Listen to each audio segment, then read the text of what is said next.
Massive news came out from the Toronto Raptors yesterday as they announced they were hiring Darko Rajakovic as the team's next head coach. While I was certainly excited upon that initial reaction, so we did some previews and he seemed like an awesome candidate, as more and more information, as more and more news has been pulled from all over Raptors land, this hiring looks a lot better than I think anyone expected. So I'm going to break down the reasons as to why in this video. And the first one is something we knew a little bit about when he was initially hired, but it's the lack of isolation ball that he's going to be implementing in the Toronto Raptors offenses. We actually have some numbers to back it up now at this point, as the Raptors isolation plays, it's been something a lot of the fans of the team have been calling for to cut back going into next year. The Raptors certainly leaned heavily on Pascal Siakam, Fred VanVleet, ISOs to sort of initiate their offense, to create the types of plays, the shots that they were looking for, especially down the stretch of games. And isolations can be effective. They're a good way to sort of not turn over the basketball, or if you're whipping the ball over left, right, and center of the court, there's a higher risk of deflections happening and some poor passes being made. So isolations are good on that front. That's why you see a lot of teams close out games with ISOs. They don't want a quick steal coming back, turn over the ball, and ruining the game for you. But overall, for the full 48 minutes, you don't really want to see one and two players dominate the basketball the entire time. That's what the Toronto Raptors really leaned into over the past couple seasons, especially. And we didn't have a guy like Kawhi Leonard to make up for the fact that their offense wasn't that creative at times. Nick Nurse did have his gems with certain plays and all that, but this is about Darko Rajakovic. And during his tenures with the Memphis Grizzlies and Phoenix Suns, they ran the fewest isolations per 100 possessions in the league, and that's 4 years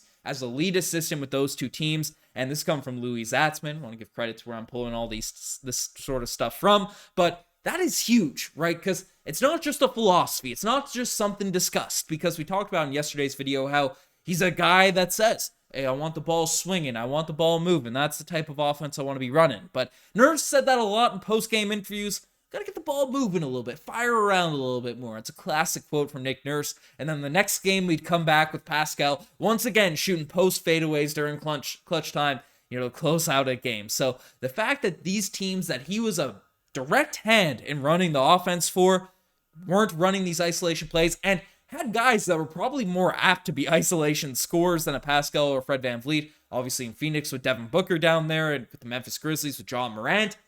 That's huge. So there's a basis of numbers to expect that the Raptors won't be running ISO plays going into next season. And Michael Grange also highlighted a quote that he said in a recent article that we described our offensive identity as playing basketball with 0.5, said Rajakovic, which means making quick decisions in 0.5 seconds. You take a shot, you put the ball on the floor and drive it or make a pass. You got to make quick decisions. There's no holding on to the basketball. There is no holding a lot of one-on-one isolation ball, right? We just want to play fast. So expect a lot of a change in aesthetic in terms of Toronto Raptors basketball, and whether we're going the direction of winning, right, retooling this roster for a quick rebuild, or hey, tear it all down, build around Scotty, look to the future.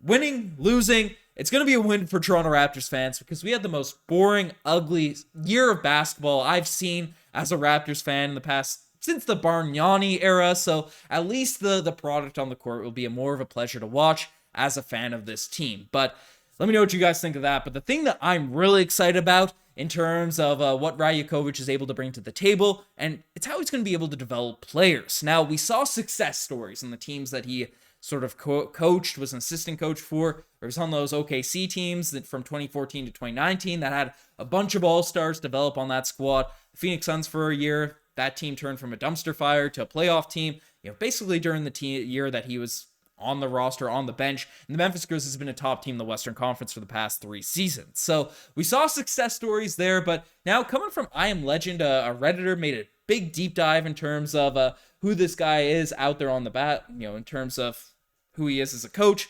aggregate a lot of information, basically summarized that he challenged Desmond Bane to become a playmaker over the past 2 seasons, helped Bane become a fluid in-game shooter through what Bane describes as very uncomfortable situations, in which Darko challenged him greatly.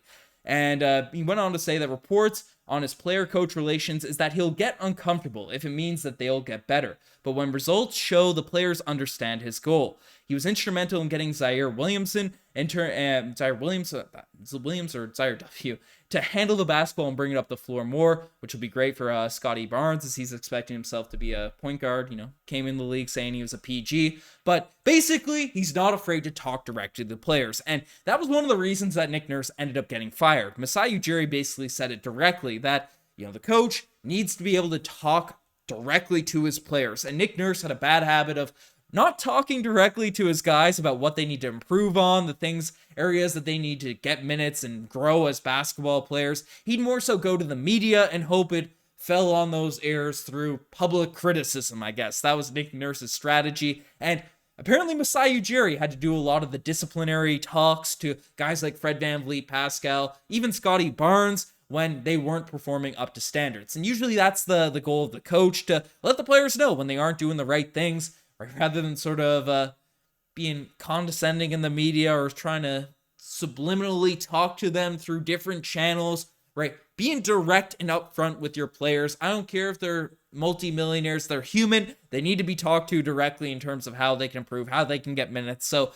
the fact that Darko Rajakovic, even though he might be a bit blunt and said in your face and all that, right, it's a positive in terms of potential development for this team. So that's a huge plus there. And I'm Legend also went on to say that he also, Taylor Jenkins, the head coach of the Memphis Grizzlies, leaned on him quite a bit when it came to schematics, right? He's very respected when it comes to film breakdown, game planning, player development. Those are all things we need, certainly on this team, especially if we're going to go back into a winning situation. So, he's not just a guy that's going to be a player development, Brett Brown style of coach, right? He'll be able to come in and develop players, talk to them directly, but also win us games. Have a clue what's going on out there as the lead man managing a team, as he was basically the lead assistant for the Memphis Grizzlies, our deep playoff team in recent seasons. So that's a nice combination to have when you're bringing in a coach, especially with where the Raptors are at in terms of their situation as a team, whether we're going to win or whether or not we're going to achieve success. The final point that's brought up is that he builds genuine relationships with people, great personality, brings a swagger that the players like, and he does have an academic basketball background. He posted in journals, did lots of different stuff there. So, the players respect him, even though he's willing to be upfront with them. He knows how to be a sort of bench manager, draw up plays. He's a student of the game. All the right things are being said about Darko Rajakovic that we didn't really know at the start. And the final thing where, Nick Nurse, even Drew Holiday sort of said it. He had the reputation as not being a well-liked guy across the league. Well, Darko Rajakovic isn't in that situation. He's very detailed, respectful, and an information seeker. He's a great guy. Everyone loves him, players, coaches, and a good connector. So, might be able to help us recruit some players, maybe potentially in the future as well. But all around, just seems like a W hire for the Toronto Raptors. And I think my computer's about to die, so I might be lagging here. But overall, just a massive win for the